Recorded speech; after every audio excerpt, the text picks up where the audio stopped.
was desperate. His old roommate had left 2 weeks ago without paying his share of the rent. The landlord was already sending angry emails.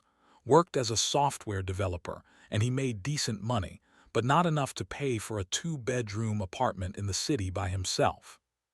So he did what any desperate person would do. He posted an ad on the internet. Room for rent, quiet building, no smoking, no loud parties, $800 per month, message if interested. He expected college students. He expected young professionals. He expected weird people who would ask strange questions about the bathroom situation. He did not expect. She responded to his ad at 3 in the morning. Her message was simple. I would like the room. I can pay 6 months in advance. When can I move in? Stared at his phone in the dark. 6 months in advance? That was suspicious. That was very suspicious. Normal people did not offer 6 months of rent up front. Drug dealers did that. Criminals did that. People running from something did that. But was desperate, and the landlord's emails were getting angrier. He met the next day at a coffee shop. She was a small woman, pale, with dark hair that fell past her shoulders. She wore a simple black hoodie and jeans. She looked tired, not regular tired, the kind of tired that went down to the bones. "You are?" she asked. Her voice was soft. Her accent was strange. He could not place it. "That's me, you're." She nodded. She sat down across from him. She did not order anything. "The room," she said, "is it quiet?" "Very quiet. The neighbors are mostly old people. They go to bed at 8. Something in her eyes changed. Relief, deep, honest relief. "Good," she said. "I need quiet. I need to rest." She reached into her bag and pulled out an envelope. She slid it across the table, opened it. Inside was cash, $4,800 in $100 bills. 6 months, she said. "I will not cause trouble. I will not have guests. I will not ask questions about your life. I ask only that you do the same for me." Every alarm in his head was ringing. This was weird. This was so weird. But he thought about the landlord's emails. He thought about his empty bank account. He thought about how tired this woman looked, how she seemed to want nothing except a place to sleep. "Okay," he said, "you can move in this weekend." That was how became his roommate. At first, barely noticed she was there.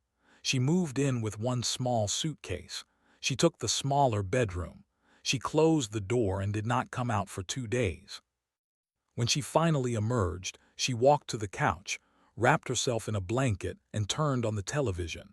She found a channel playing reality shows about people buying houses. She watched for 14 hours straight. This became her routine. She slept more than any human being had ever met. She would sleep for 18 hours, wake up for 6, and then sleep again. When she was awake, she lay on the couch. She watched terrible television. She ordered food on delivery apps. She did not cook. She did not clean. She did not leave the apartment. 3 weeks passed, had not once stepped outside. Tried to talk to her. She was polite but distant. She answered questions with 1 or 2 words. She never asked him anything about himself. She seemed to want nothing except to exist quietly in his living room, buried under blankets, eating takeout and watching strangers argue about kitchen renovations. She was, decided, the laziest person he had ever met. But she paid her rent. She was quiet. She never complained, so he let her be. Then came the night that changed everything. Came home from work late. He was carrying grocery bags. He was tired and hungry and thinking about what to make for dinner. He unlocked the door and stepped inside. 3 creatures stood in his living room. They were tall, 7 feet at least. Their skin was pale blue like ice. They wore armor that seemed to be made of crystal. It caught the light from the television and scattered it into rainbows across the walls. One of them was crying, actually crying. Tears ran down its alien face. Dropped his grocery bags. An apple rolled across the floor. The creatures did not look at him. They were focused on the couch. On, she had not moved. She had not even paused her show. A woman on screen was complaining about cabinet space. "Please," one of the creatures said. Its voice was deep and shaking. "Please, we beg you. Our empire meant no offense. We did not know this world was under your protection. Spare us. Spare our children. Spare our worlds." Could not move. He could not speak. He could barely breathe. Sighed, she picked up the remote and lowered the volume. She still did not look at the aliens. "I told your emperor 50 years ago," she said. Her voice was different. Harder, colder. "Stay out of the Orion arm." He did not listen. "That is not my problem." "We will give you anything," the crying one said. "Wealth, planets, stars, name your price." "My price is being left alone." Finally looked at them. Her eyes were dark, so dark, felt something cold run down his spine. "I am on vacation. Take your problems to the Hegemony Council. If your empire survives the next cycle, we can talk then. Now leave. I am watching my show." The creatures did not argue. They did not negotiate. They turned and walked past as if he was not there. They stepped through a hole in reality that had appeared in his wall, a hole filled with stars and darkness. Then they were gone. The hole closed. The wall was just a wall again. Stood there holding his grocery bags, staring at. She turned the volume back up. The woman on television was now complaining about bathroom tiles. "Did you get hot?" asked. "You forgot last time." Opened his mouth, closed it, opened it again. "What," he said slowly, "was that?" Looked at him. For a moment something ancient moved behind her eyes, something vast and tired and terribly, terribly old. "That was nothing," she said. "Just some old business. It will not happen again." There were aliens in my apartment crying. She was quiet for a long moment. Then she sighed. She sat up on the couch. The blanket fell from her shoulders. "My name is not," she said. "I mean, it is now. It is a nice name. But out there in the space between stars, they call me something else." She looked at him with those dark, ancient eyes. "They call me." Sat down on the floor. He did not trust his legs to hold him. He repeated. "Apex predator of the Orion arm, destroyer of the Dominion, she who walks between stars." She shrugged. "There are other titles, many other titles. I have lost count." "And you're living in my apartment, watching house hunting shows." "Yes." "Why?" She pulled the blanket back over her shoulders. She turned back to the television. "Because I am tired, so very tired, and your couch is comfortable." She reached for the bag of chips on the coffee table. It was empty. She frowned.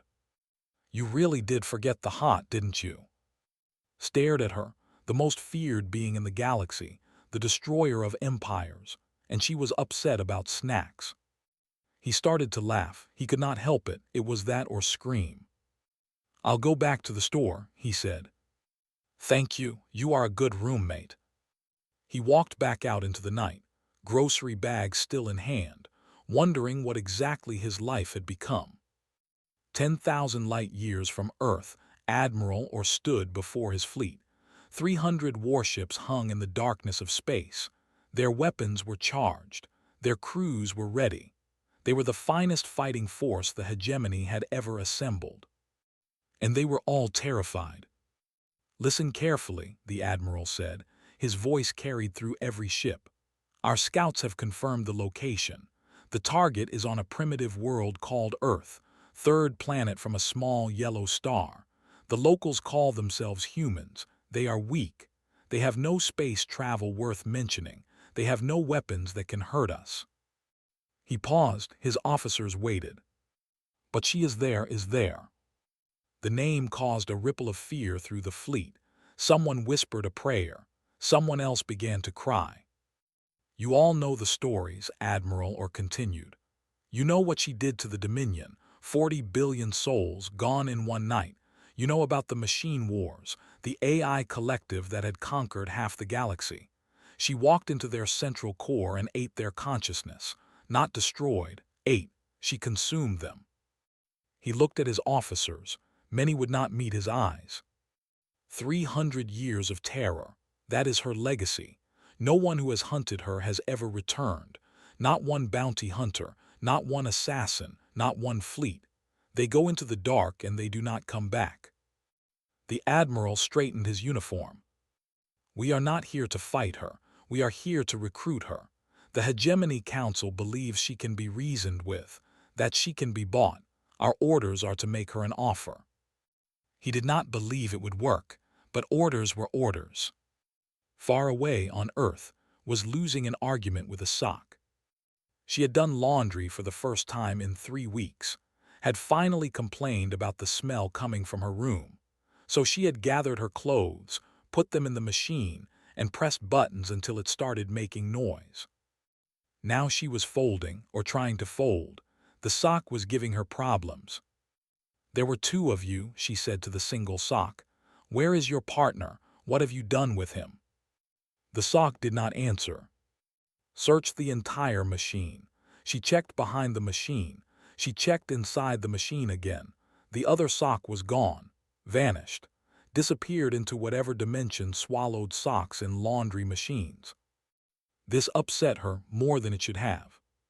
She had destroyed civilizations. She had killed billions. She had made gods beg for mercy, but she could not keep track of a simple sock.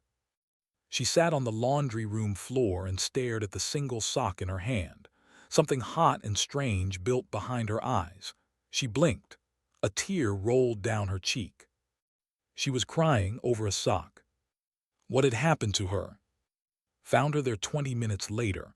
She was still holding the sock. Her eyes were red. Hey, he said carefully, you okay? I lost a sock. Oh, he sat down next to her on the floor. That happens. There's probably a black hole in the machine or something. She looked at him. That is not funny. Black holes are very dangerous. It was a joke. Oh, she wiped her eyes. I am not good at jokes. I noticed. They sat in silence for a moment, then reached over and took the sock from her hand. Come on, he said. I'll make dinner. You can tell me more about those aliens from last week, the crying ones. Followed him to the kitchen.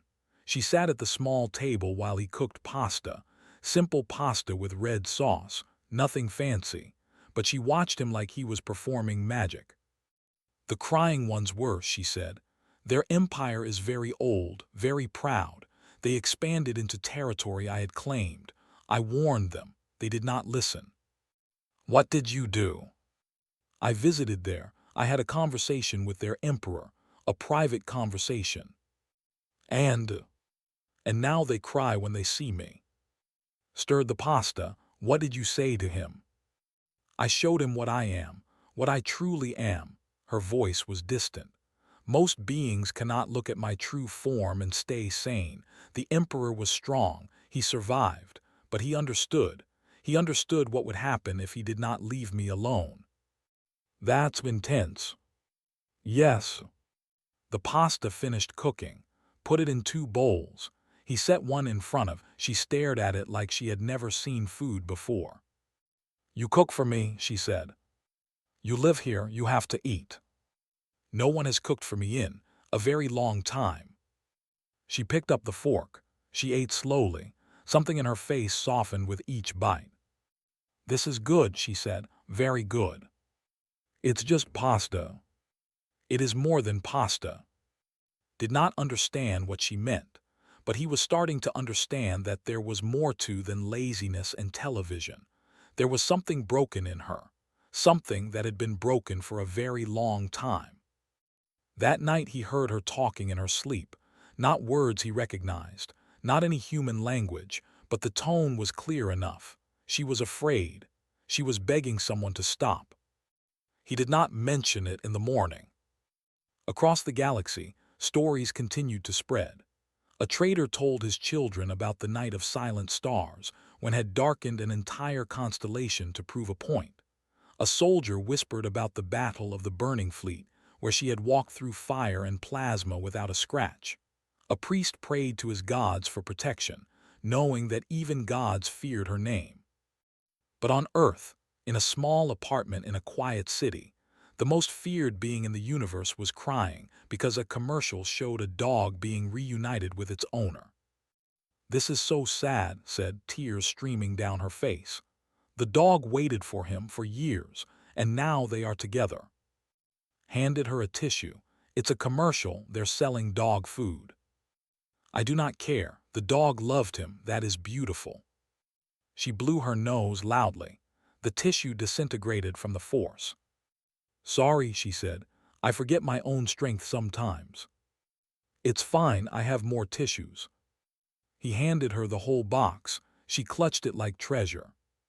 Later that week found her playing a game on her phone.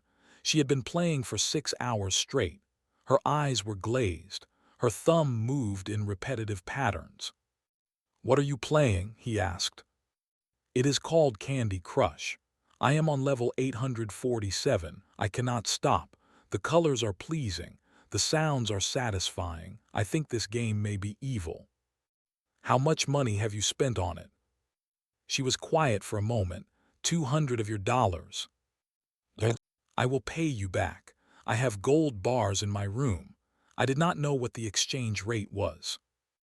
"You have gold bars in your room?" "Yes, many gold bars. Is this a problem?" Sat down heavily. "Where did you get gold bars?"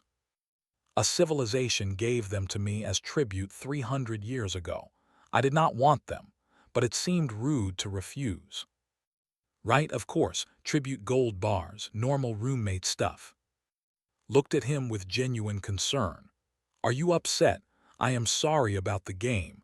The monkey told me I needed more lives. I could not disappoint the monkey." Started laughing.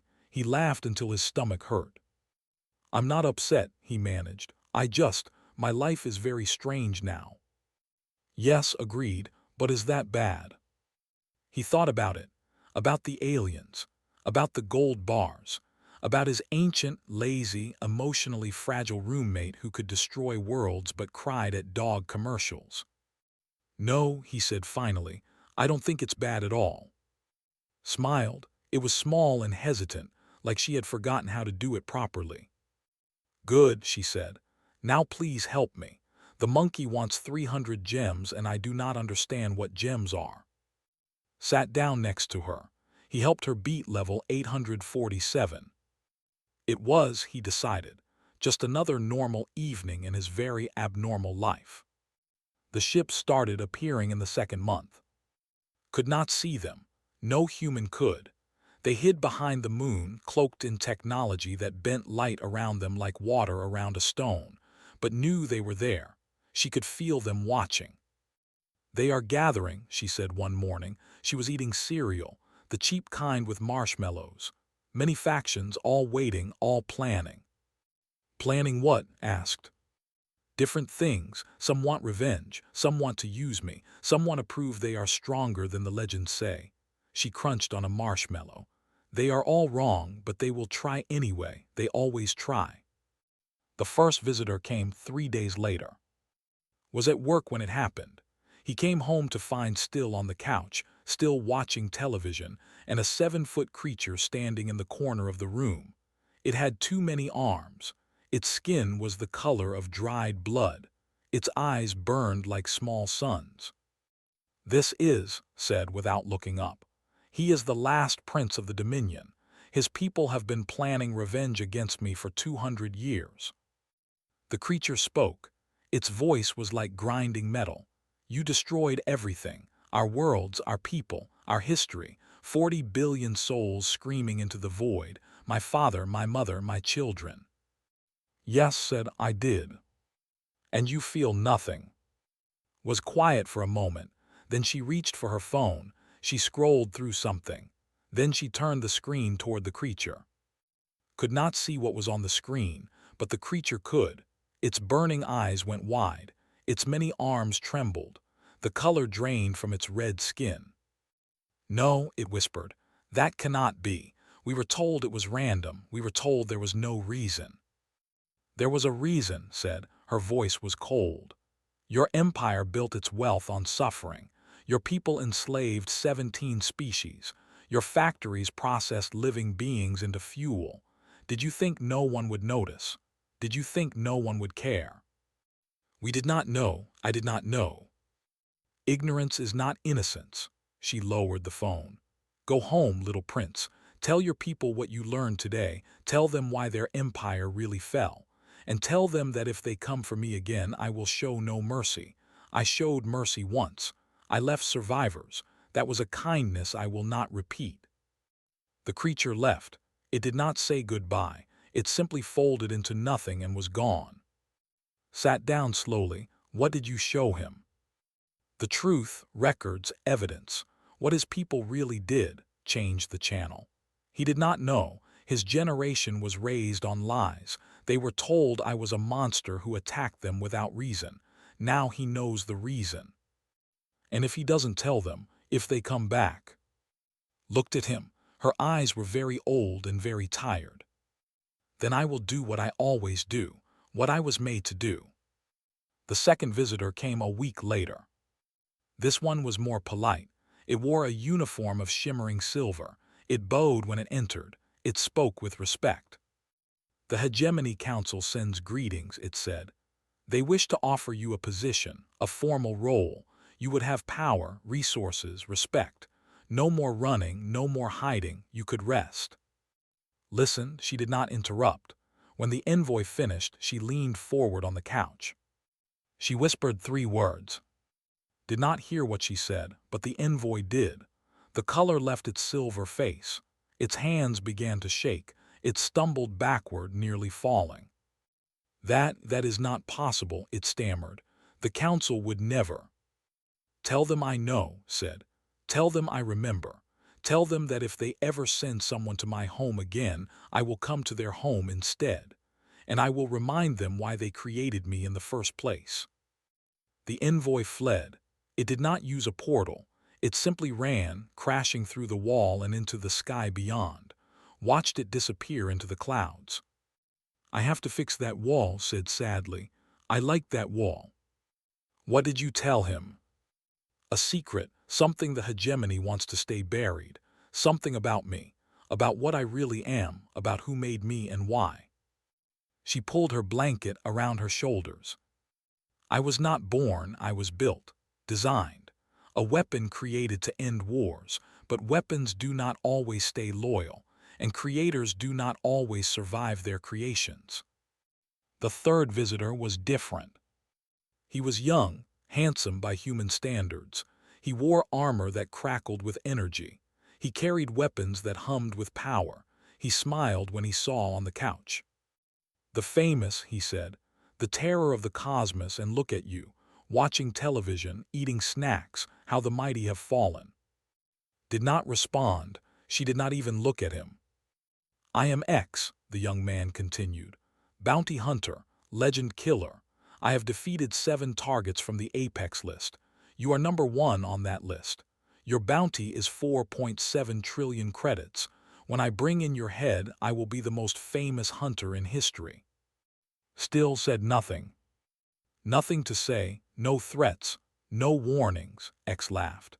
They said you were fearsome. They said your voice could shatter minds.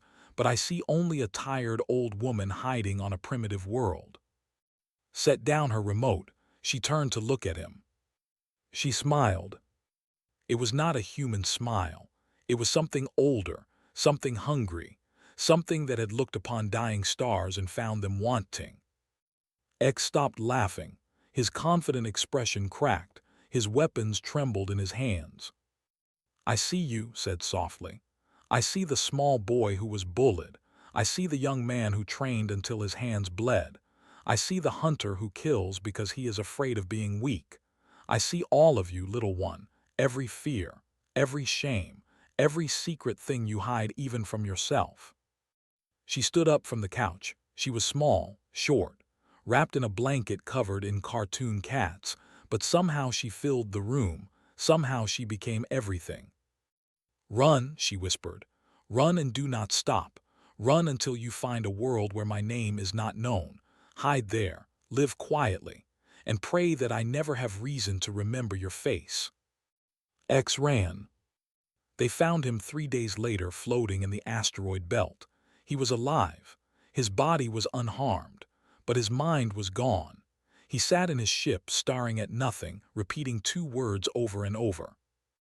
Her eyes, her eyes, her eyes. After that, the visitors stopped coming. Word spread through the galaxy. Was not weakened. She was not vulnerable. She was simply resting. And disturbing her rest was the last mistake anyone would ever make. But notice something strange. When the visitors came, did not protect herself first. She positioned herself between them and she made sure he was safe before she made her threats. She did not even seem to realize she was doing it. The galaxy noticed too. Whispers began to spread. Why did they care about a human? What was special about this primitive creature? What power did he hold over her? They did not understand. They could not understand. Had found something she had not had in 900 years. She had found someone who was not afraid of her. Someone who made her pasta and helped her with her phone game and complained when she ate his leftovers. She had found a friend. And for that friend, she would burn the universe itself. But that test was still coming, because far away in the dark spaces between galaxies, something ancient had received the news, something called the Pale Court. They had an old debt with, a very old debt. And they were coming to collect. The message arrived on a Tuesday. Was asleep on the couch when it came, but she woke instantly, her eyes snapping open, her body going rigid. Watched her sit up slowly. He had never seen her move so carefully. "What's wrong?" he asked.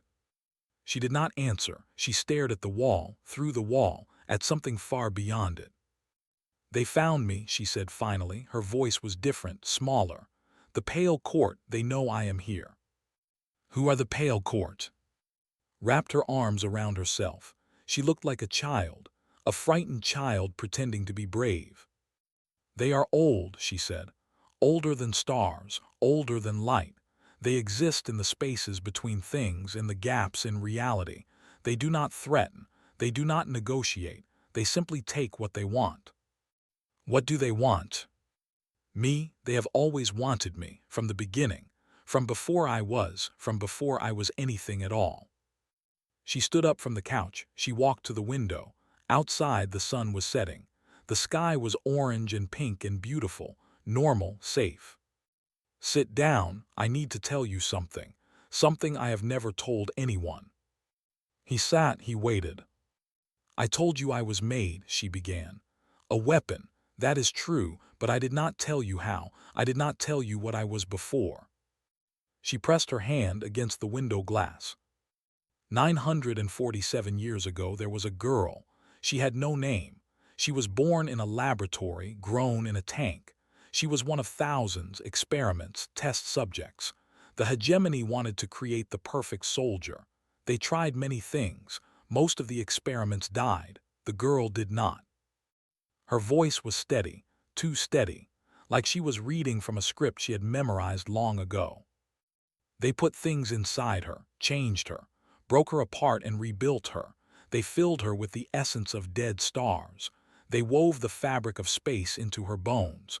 They made her something that should not exist, something between life and death, between real and unreal. The girl stopped being a girl. She became a weapon.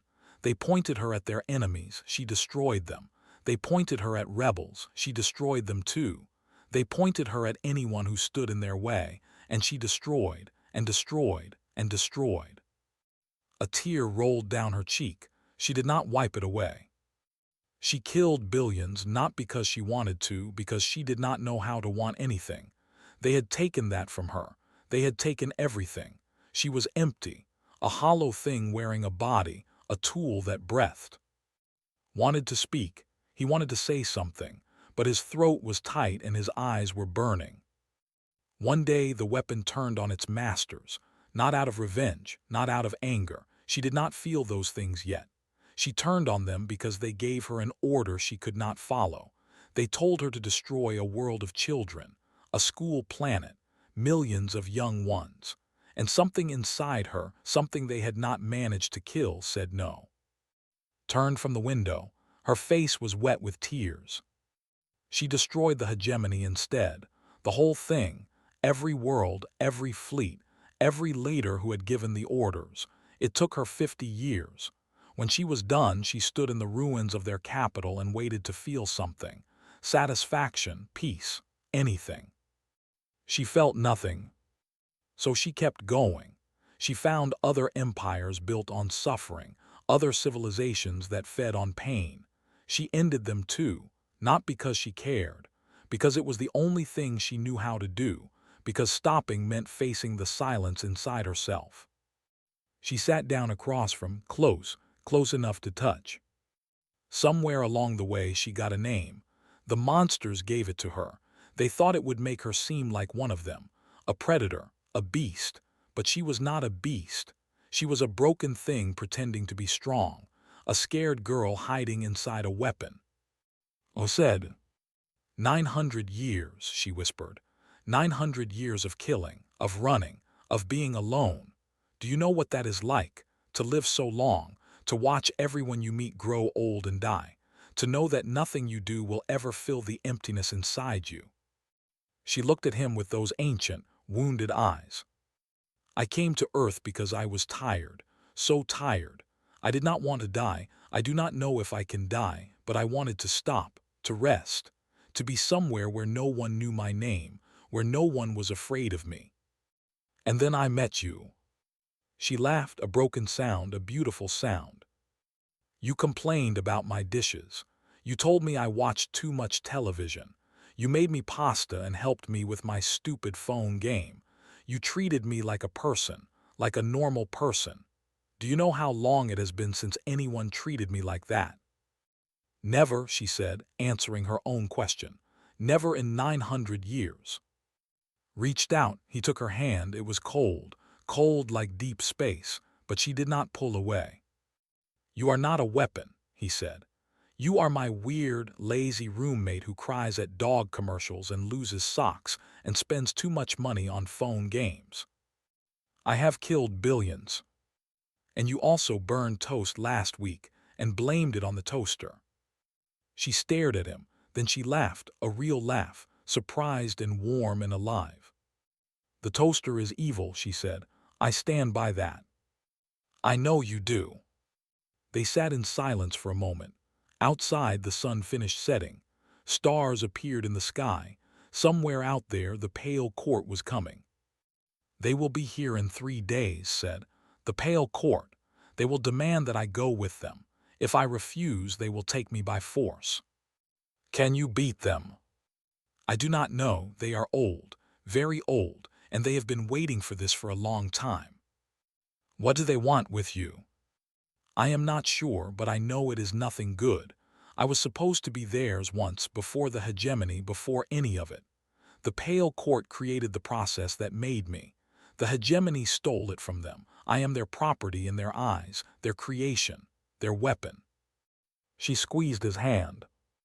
They will offer you safe passage. When they come, they will tell you that you can leave, that this is not your fight. And if I say no, then they will kill you, or worse. Thought about his life, his job, his apartment, his normal, ordinary existence. He thought about what it would mean to stand against ancient cosmic horrors. He thought about the broken girl inside the monster, about the 900 years of loneliness, about the way she smiled when he made her pasta. I'm not leaving, he said. She's under my roof. That makes her family, and on Earth we don't abandon family. Stared at him, something in her eyes cracked open, something that had been sealed shut for centuries. You foolish human, she whispered. You beautiful foolish human. That's me. They will kill you. Maybe, but they'll have to go through you first, right? For the first time in 900 years, smiled. Not the terrible smile that had broken minds and ended empires. A real smile, small and fragile and human. Yes, she said, they will have to go through me. She stood up. She looked different now, still small, still tired, but there was something new in her posture, something that looked almost like hope. 3 days, she said. We have 3 days. I should probably learn how to work the dishwasher before the universe ends. Laughed, I'll teach you. Good, I always blamed it on you, you know, when the dishes were not clean. I did not want to admit that I did not understand the buttons. I knew. You did. The settings were always different after you used it. You were just pressing random things. Looked offended. I was experimenting scientifically. Sure you were. They walked to the kitchen together. Outside, the stars wheeled overhead. Ancient things moved in the darkness between them, drawing closer, hungry for the weapon that had escaped them so long ago. But for now, there was a dishwasher to conquer, and that was enough. 3 days until everything changed. 3 days until showed the universe why they should have left her alone. The pale court arrived on a Friday evening. Was making dinner, was pretending to help but mostly eating ingredients before they could reach the pan. It felt normal, safe, like the last normal moment before a storm. Then the lights went out, not just in the apartment, not just in the building. Every light in the city went dark at once. The television died. The refrigerator went silent. Even the distant glow of other buildings vanished. Outside the window, the stars began to disappear, one by one, like candles being blown out by an invisible breath.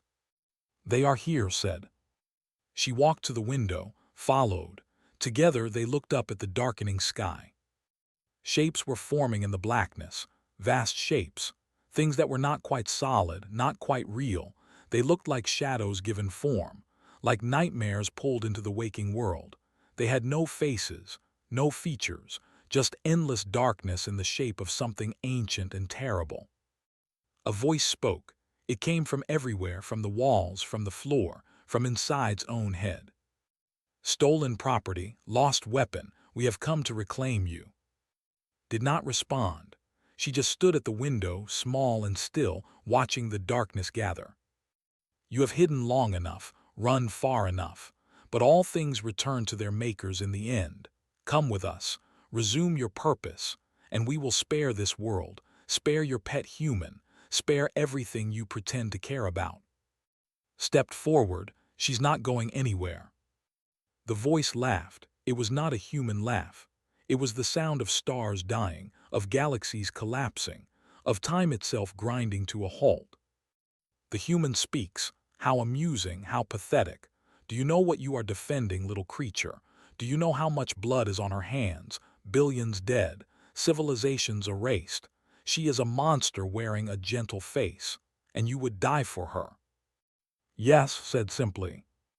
The darkness was silent for a moment. We offer you this one chance. Step aside, leave this place. Let us take what belongs to us, and you will live. You will be the only survivor of this world, a witness to our power, a story to tell future generations about the cost of defiance. Looked at, she was watching him with those ancient eyes, waiting, expecting him to run, expecting him to save himself. No, he said. No. She's my roommate, she's my friend, and on Earth we don't abandon our friends. The darkness shuddered, something like rage moved through it. Then you will die with her. You will die screaming. You will die begging, and when you are gone, we will take her anyway. Your sacrifice means nothing. Maybe, he said, but at least I'll know I didn't run. He felt his hand on his shoulder, cold, gentle, trembling. You stupid, wonderful human, she whispered. You have no idea what you have done. What did I do? She turned to face the darkness.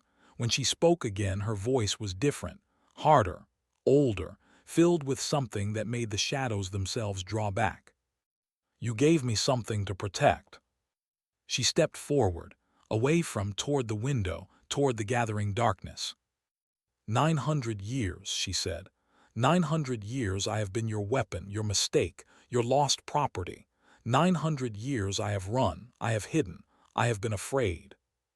She raised her hand, pressed it against the glass. I am not afraid anymore. The window shattered, not outward, not inward. It simply stopped existing, and where had stood something else now rose. She unfolded. There was no other word for it. She stopped being small. She stopped being human. She became something vast, something terrible, something that existed in more dimensions than human eyes could see. Her skin split open and light poured out. Not warm light, not gentle light, the cold light of dead stars, the hungry light of black holes. She grew and kept growing until she filled the sky. The pale court screamed. It was not a sound of victory. It was the sound of something ancient suddenly remembering why it had feared her, why it had let her escape, why it had waited so long before coming after her. They had forgotten. In their arrogance, in their certainty, they had forgotten what truly was. She was not their weapon, she was their judgment. The battle happened in spaces humans could not see, in dimensions humans could not name, but they felt it. All across Earth, people looked up at the sky and felt something vast and terrible fighting above them. In observatories, astronomers watched their instruments go mad. Energy readings spiked beyond any scale. Stars that had been stable for billions of years flickered and dimmed. Space itself seemed to bend and twist like paper being crumpled. The pale court threw everything they had at her. Power that had conquered galaxies, weapons that had unmade stars, armies of shadow that numbered in the trillions. Walked through them like a fire through dry grass. She did not fight with anger, she did not fight with rage, she fought with something worse, something older. She fought with 900 years of loneliness, 900 years of running, 900 years of being afraid to hope. And underneath it all, burning brighter than any star, was the memory of a human who had refused to leave her, who had called her family, who had seen the monster and chosen to see the person underneath. The pale court fell. Not defeated, erased, unmade, removed from existence so completely that even the memory of them began to fade. History rewrote itself around the gap they left behind. Stories changed. Records vanished. It was as if they had never been. And when it was done, when the last shadow had been consumed, hung in the darkness above Earth, vast, terrible, victorious, she broadcast a message. It traveled on frequencies that every civilization in the galaxy could hear. It spoke in languages that had not been invented yet. It echoed through time itself. This world is under my protection. The species called humans are under my protection. This is not a warning. This is a fact. If you doubt me, come and test it. I will be waiting. The message ended, and across the galaxy empires trembled. Warlords reconsidered their plans. Bounty hunters tore up contracts. The word spread, Earth was off limits. Forever.